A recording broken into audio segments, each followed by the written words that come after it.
कानून व्यवस्था व जिले की विकास योजनाओं की समीक्षा बैठक को लेकर प्रदेश के प्राविधिक शिक्षा मंत्री व जनपद के प्रभारी आशीष पटेल जिले में पहुंचे थे। यहां उन्होंने पुलिस लाइन सभागार में जनप्रतिनिधियों के साथ बैठक करते हुए जिले की विकास योजनाओं का सच जाना। वहीं अफसरों के साथ समीक्षा बैठक में कानून व्यवस्था, जिले में चल रही जन कल्याणकारी योजनाओं की प्रगति व पूर्व की बैठकों में दिए गए निर्देशों के अमल पर जानकारी ली। यहां उन्होंने साफ कहा, अपना दल नरेंद्र मोदी को तीसरी बार प्रधानमंत्री बनाने की लड़ाई लड़ रहा है। जिले में पहुंचने पर जिलाध्यक्ष अविनाश पटेल व संजय सिंह सोनू ने प्रभारी मंत्री का जोरदार स्वागत किया। पुलिस लाइन सभागार में आला अधिकारियों के साथ बैठक करते हुए विकास कार्यों की उन्होंने समीक्षा की। यहां उन्होंने अफसरों से कानून व्यवस्था के बाबत जानकारी भी ली। इसके साथ ही मंत्री आशीष पटेल ने पिछली बैठक के दौरान दिए गए निर्देशों का भी हाल जाना। वहीं जिले की कानून व्यवस्था के सवाल पर प्रभारी मंत्री ने कहा, सीएम योगी आदित्यनाथ के नेतृत्व में सूबे की कानून व्यवस्था नंबर 1 है और जिले में जनप्रतिनिधि भी यहां की कानून व्यवस्था से संतुष्ट हैं। विकास कार्यों की प्रगति के सवाल पर उन्होंने कहा, विकसित भारत संकल्प यात्रा के माध्यम से विभिन्न योजनाओं से लाभार्थियों को जोड़े जाने का अभियान जारी है। वहीं लोकसभा चुनाव के बाबत किए गए सवाल पर कहा कि अपना दल प्रदेश की सभी 80 सीटों पर तैयारी कर रहा है। हम जहां लड़ेंगे वहां अपने प्रत्याशियों को जिताएंगे, जहां बीजेपी लड़ेगी वहां उसे जितवाएंगे। उन्होंने साफ कहा, अपना दल कभी सीटों की लड़ाई नहीं लड़ता।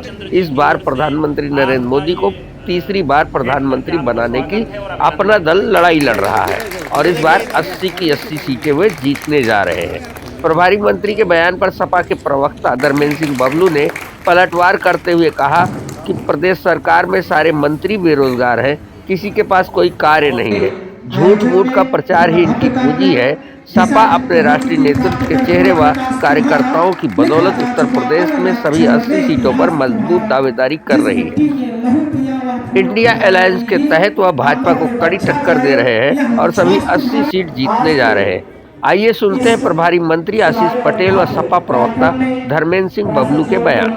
देखिए, आज जनपद सुल्तानपुर में मैंने माननीय जनप्रतिनिधि गणों के साथ, हमारे माननीय एमएलसी आदरणीय शैलेंद्र जी के साथ, माननीय विधायक आदरणीय सीताराम जी के साथ और माननीय नगर पालिका अध्यक्ष के साथ, सभी हमारे गठबंधन दल के सभी जिलाध्यक्षों के साथ जनपद की कानून व्यवस्था और विकास कार्यों की समीक्षा की और जनपद में पिछली बार जो मैंने निर्देश दिए थे उन निर्देशों का कितना अनुपालन हुआ है और वर्तमान स्थिति क्या है, उस पर हमने बात की। जनपद में जो विकास कार्य अभी कुछ हुए हैं और कुछ जो होने हैं उनको गति कैसे प्रदान की जाए, उस पर बातचीत हुई। कानून व्यवस्था की समीक्षा में क्या पाया आपने? कानून व्यवस्था की समीक्षा का एक आधार होता है जनप्रतिनिधियों की संतुष्टि। तो मुझे खुशी है कि माननीय मुख्यमंत्री आदरणीय योगी आदित्यनाथ जी के नेतृत्व वाली जो सरकार है, वो सरकार कानून व्यवस्था के मामले में तो नंबर 1 है ही और जनप्रतिनिधि भी संतुष्ट नजर आए, तो मुझे निश्चित तौर पे। मंत्री जी, आपकी बैठकों में, पिछली बैठकों में भी देखा गया है, समीक्षा बैठकें जो होती हैं उसमें जिले से जो भाजपा के विधायक हैं वही नहीं शामिल होते हैं। अच्छा, ये क्या है?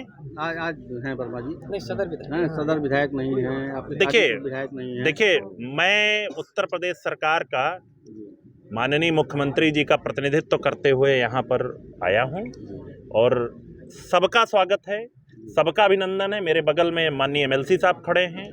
हाँ, सबका स्वागत और सबके अभिनंदन के साथ जिसको यहाँ पर समय है, निश्चित तौर पे वो आएगा। सर, अपना दल विभागों को आप विशेष निर्देश दिए जो काम पिछड़े हुए हैं। पीडब्ल्यूडी का था, अपने विद्युत विभाग ने बहुत अच्छी प्रगति की। आरडीएसएस योजना में 5 से लेकर के 40% तक। पिछड़े विभाग कौन कौन सा है जिसके लिए आपने निर्देशित किया? निश्चित तो पूरे सारे विभागों में जहां कार्यों की गति थोड़ी धीमी थी किया। अब ये कोई भी स्पेसिफिक तो समीक्षा पे पूरा है। सर, अपना दल इस बार कितनी सीटों पर अपनी दावेदारी कर रहा है? 80 सीटों पर हमने तैयारी की है और जहां हम लड़ेंगे वहां हम अपने कैंडिडेट को लड़ाएंगे, जहां भाजपा लड़ेगी। कैंडिडेट आप? देखिए, अपना दल कभी सीटों की लड़ाई ही नहीं लड़ता है। अपना दल तो प्रधानमंत्री श्री नरेंद्र मोदी जी को तीसरी बार प्रधानमंत्री बनाने की लड़ाई लड़ रहा है और मैं आपको बता रहा हूं, अब की बार उत्तर प्रदेश में हम 80 की 80 सीटें जीतने जा रहे हैं। देखिए, नंदी जी खुद पीड़ित हैं, उनके जनपद से सीएम इन वेटिंग हैं, काफ़ी दबाव है उन पे, तो किसी भी तरह का बयान दे सकते हैं। उनका कोई ऐसा जिम्मेदार या उनकी बयान को बहुत गंभीरता से लेने की ज़रूरत नहीं है। रही बात भारतीय जनता पार्टी या उसके जो मिनिस्टर्स हैं, वो उनकी चल नहीं रही है, कहीं पूछ नहीं है सरकार में, सब परेशान लोग हैं, केवल बयान ही बयान रह गया है। सवाल ये है कि जब 2024 में लोकसभा का चुनाव होने वाला है, तो जनता के बीच जो इन्होंने वादा किया था इसके पहले चुनाव में, उसको कितना इन्होंने पूरा किया? क्या किसान की आय दोगुनी हो गई? क्या नौजवानों को 2 करोड़ रोजगार जो देने की बात की थी पूरा हुआ?